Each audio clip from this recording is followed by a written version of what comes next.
My sister ruins every Thanksgiving with her food abominations, so I've banned her from cooking this year in an effort to save the holiday and my family. Original poster, u/Society Tiny 784. Every year, our family does a big Thanksgiving dinner, and we all typically bring a dish or two.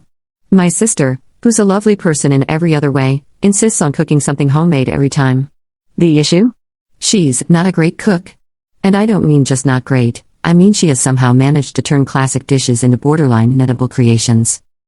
For context, last Thanksgiving, she showed up with her special recipe stuffing that was over-seasoned with random spices like cinnamon and cardamom. It was dry, and the flavors were confusing and totally off for stuffing. Only one person took a small bite, and the rest went untouched.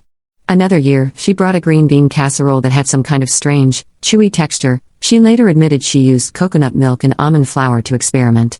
No one wanted seconds of that, either. This year, I'm hosting Thanksgiving. Since I'm responsible for putting it all together, I wanted to keep the menu consistent so that people could actually enjoy a cohesive meal. I thought I'd avoid drama by asking her to bring non-food items instead, like wine, soda, or even some flowers. I explained to her, very kindly, I thought, that I just wanted to make things easy and streamlined, and I'd handle the main dishes. But she didn't take it well. She got offended and told me I was being controlling and shutting her out of the family gathering. She then accused me of making her feel inadequate and said that Thanksgiving is about everyone contributing, not me deciding what's acceptable. I told her that everyone appreciates her effort, but that she could contribute in other ways and still be part of it. She doubled down and said she's bringing her famous green bean casserole whether I like it or not. Now, my mom and a couple of other family members have chimed in, saying I should just let her bring whatever she wants because it's Thanksgiving and it's the thought that counts. They're acting like I'm committing some huge offense by wanting the food to be enjoyable for everyone and not have random experimental dishes that no one will eat. But I feel like I'm just trying to keep the meal enjoyable and, frankly, edible. I don't think it's wrong to want guests to actually enjoy the food, especially since I'm putting in a lot of effort to host. Am I really being unreasonable here? What do you think? Update 1. Alright, well, things have escalated fast.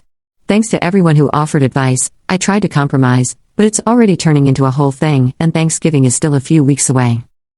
After our last conversation, my sister was being pretty cagey about what she planned to make, so I reached out to my mom, hoping she could help smooth things over. Instead, she got defensive, saying I'm overthinking and that it's just one dish. I told her I wasn't sure it was just one dish anymore, especially after hearing about my sister's grocery haul, including canned oysters and edible glitter. Then my mom let slip that my sister has been hard at work on some creative menu she's planning as her Thanksgiving surprise. Apparently, she's been telling the family group chat, which I wasn't included in, by the way, that I'm being controlling and that she wants to expand everyone's palate with something truly unique. To top it off, my cousin sent me a screenshot from the group chat where my sister said she's bringing not one but 3 dishes to Thanksgiving now. She's calling them her Thanksgiving trio experience, complete with their own place settings and little menu cards she's designing. I'm officially panicking because I have no idea what she's planning to serve, and from what I've heard, it's not remotely traditional. At this point, half the family thinks I'm overreacting, while the other half is texting me with things like, is she really bringing glittered sweet potatoes? I feel stuck. If I try to control it anymore, I'm the bad guy, but if I don't, Thanksgiving might turn into a tasting event for my sister's avant-garde cooking. So yeah, Thanksgiving is weeks away, and it's already become a family spectacle. I don't know whether to brace myself or just preemptively order pizza. Update 2. Alright, so Thanksgiving is now just a little over 2 weeks away, and somehow, things have escalated even further than I thought possible. I figured my sister's Thanksgiving trio experience would be the peak of the drama. Well, turns out I was wrong. Since my last update, my sister has fully committed to making her dishes the main attraction. She's been dropping hints in the family group chat, which I'm still not included in, shout out to my cousin for the screenshots, about how this Thanksgiving will be one to remember, calling it her Thanksgiving debut. She's apparently referring to herself as the Thanksgiving head chef and has hinted at bringing a culinary surprise centerpiece that will transform the whole experience. From what I can gather, she's planning a main statement dish in addition to her original 3 sides. I'm picturing something equally bizarre but on a much larger scale, and honestly, I'm terrified. If her green bean casserole was already pushing it, I can't even imagine what she thinks qualifies as a centerpiece. To make things even weirder, my mom texted me privately and suggested I step back this year and let my sister shine since she's so excited about her contributions. My mom thinks if we just let her have this moment, she'll be happy and get it out of her system. She even hinted that I should focus on decorations and drinks instead of the main dishes, which feels like a roundabout way of saying my sister should take over hosting without actually saying it.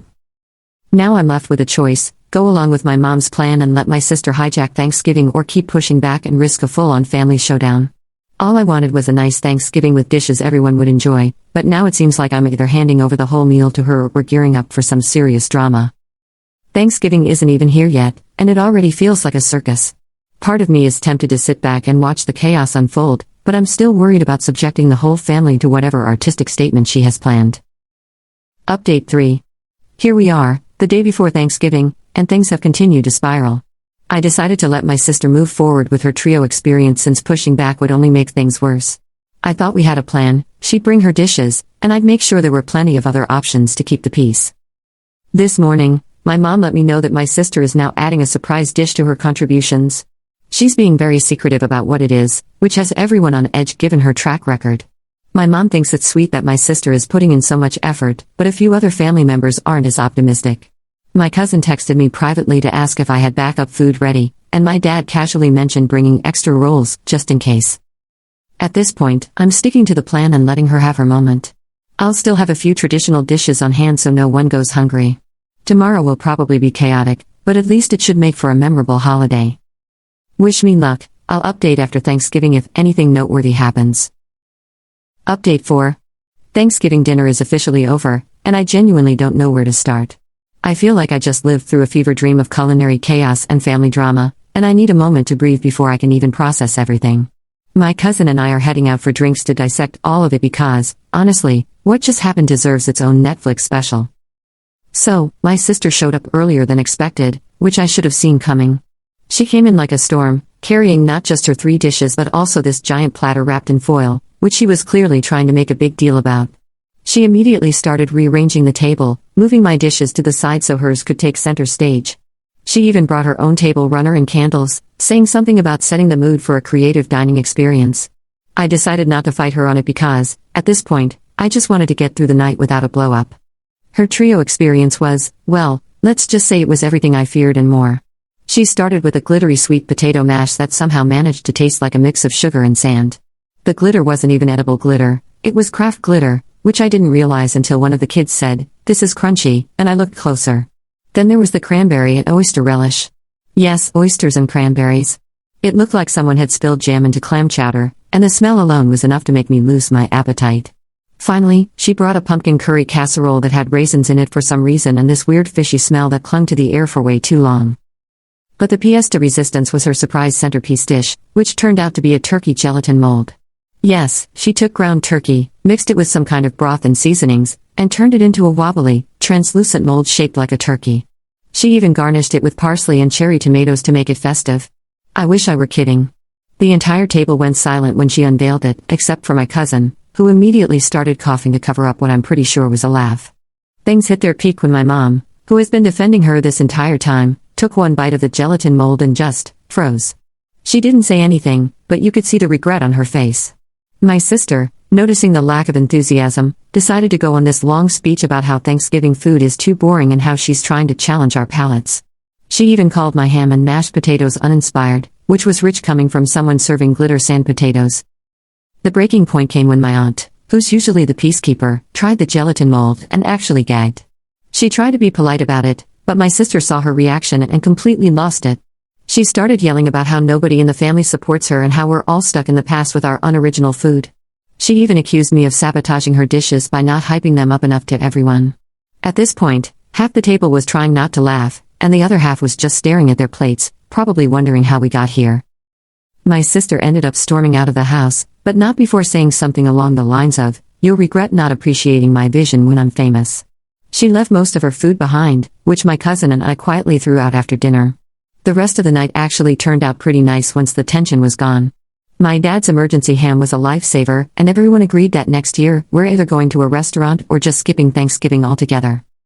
So now I'm sitting here wondering how this even became my life. Anyway, I'm off to grab a drink, or 3, with my cousin to laugh and cry over everything that went down. This Thanksgiving was truly something else, and I don't know whether to feel relieved it's over or brace myself for whatever fresh chaos my sister has planned for next year. Thanks for listening.